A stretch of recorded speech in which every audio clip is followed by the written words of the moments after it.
de preparação para o Natal.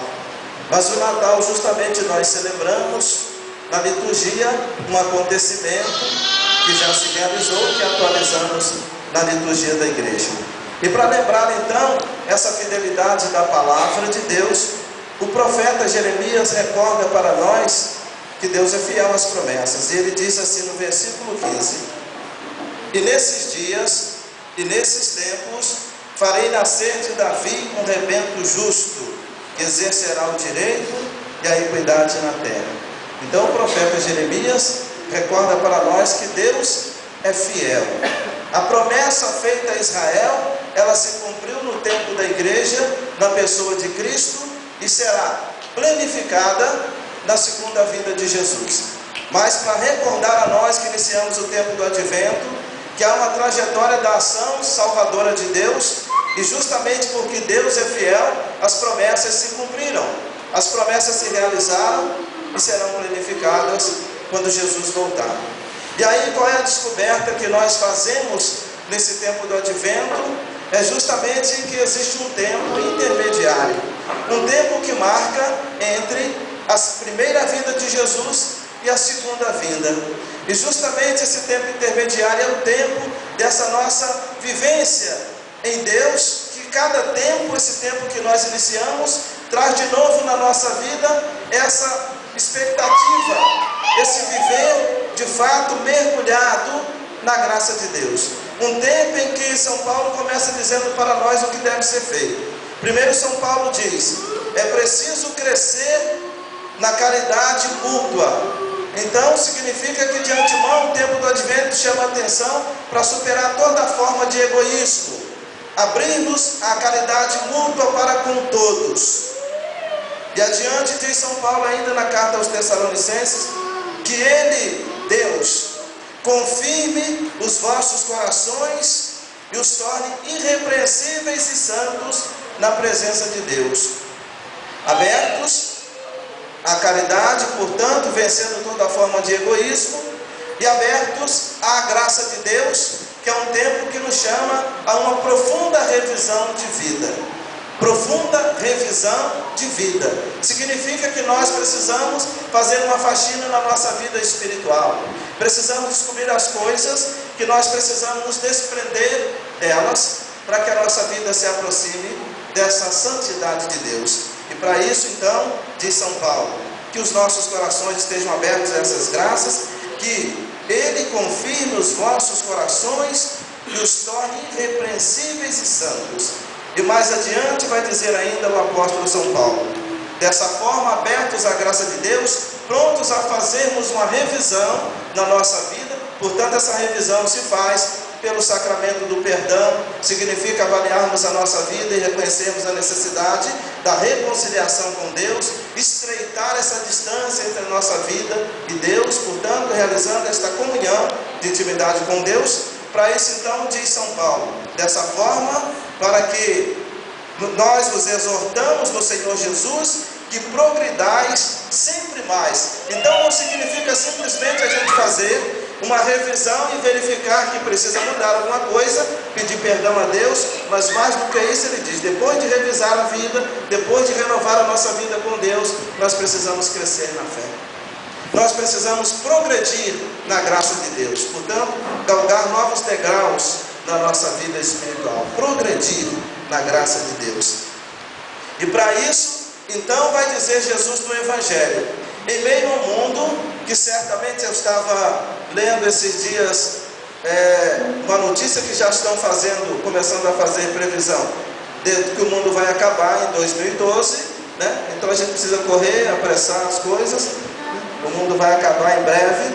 Mas então, tudo isso que Jesus justamente está falando hoje no Evangelho, essa maneira com que o homem vai vivendo as suas angústias, o conflito diante de enxergar essa instabilidade das coisas. E diante disso, o que é que faz o tempo do Advento? Focar, nos fazer olhar para Jesus e descobrir em Jesus essa consistência da nossa realidade humana, da nossa vida, uma vez que a história vai passar, e não dessa forma que nós vamos entrar numa experiência de pânico diante das profecias, ou das falsas profecias, ou até mesmo de alguma coisa consistente da ciência em função da própria mudança da realidade, mas nada disso que lembra Jesus hoje deve causar para nós nenhuma forma de pânico, de medo. Ao contrário, se focalizamos Jesus, se encontramos Jesus, se vamos ao encontro do Senhor, que ao mesmo tempo vem ao nosso encontro, quando a liturgia nos leva a preparar para celebrar o seu nascimento, mas esse Jesus que promove o encontro na nossa vida com a sua graça, é Ele então que vai nos tirar de toda forma de medo, de angústia, de insegurança, diante de um mundo que certamente nos oferece essa realidade instável e que certamente provoca no coração de muitos aquilo que o Evangelho fala: angústia, medo, incertezas, enquanto que Jesus quer trazer para nós a segurança de saber que a nossa vida caminha para esse desfecho de plenitude, e o homem só pode então sair desse círculo de angústia em que as falsas profecias vão nos encurralando, quando nós compreendemos que Jesus nos oferece uma vida em plenitude. A história de fato vai passar, mas não da forma que nós devemos encarar, numa mentalidade de medo, de insegurança, de pânico, e certamente de provocar uma angústia profunda no nosso coração.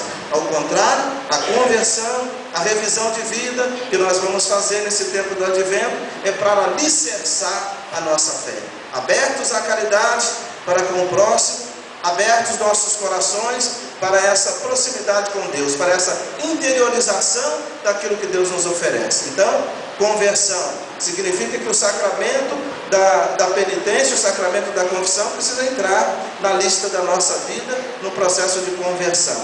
Revisar a nossa vida diante de Deus, para ver se Deus de fato está ocupando esse lugar de prioridade na nossa vida. Eu falava há pouco na outra comunidade que eu celebrei às 18 horas, e quando cheguei lá ainda o tempo estava meio assim, né, tinha armado uma chuva e de repente espalhou, mas porque amou aquela chuva, algumas pessoas já não compareceram na igreja, né?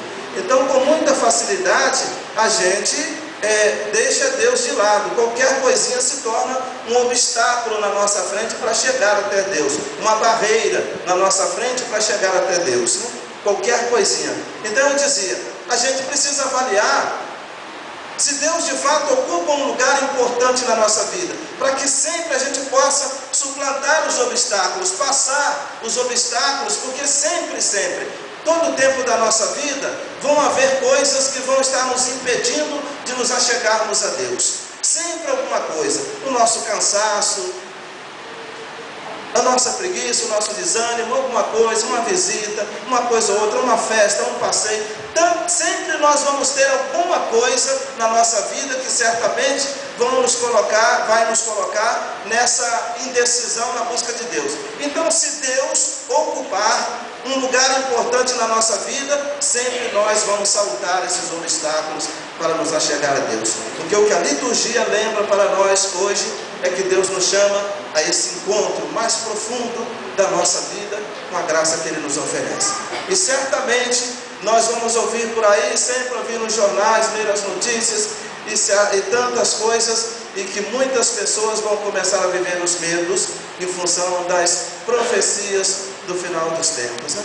Então, como o Evangelho já antecipou para nós, interessante que os textos do Evangelho que vêm por essa ocasião, certamente combinam com esse tempo, para nós sabermos fazer a leitura da história, as leituras dos jornais, as leituras das notícias, e sabermos então encontrar essa consistência na palavra de Deus, encontrar essa luz na palavra de Deus. Então, esse tempo da nossa vida é um tempo intermediário entre o nascimento de Jesus, a vida de Jesus na carne e a segunda vinda. E esse tempo intermediário de Jesus é o tempo então que nós convivemos com essa realidade da graça, que agora a liturgia nos chama a renovar. São Paulo fala de sairmos do egoísmo para a caridade e renovar o nosso coração em Deus, e fala Jesus no Evangelho: é necessário orar e vigiar.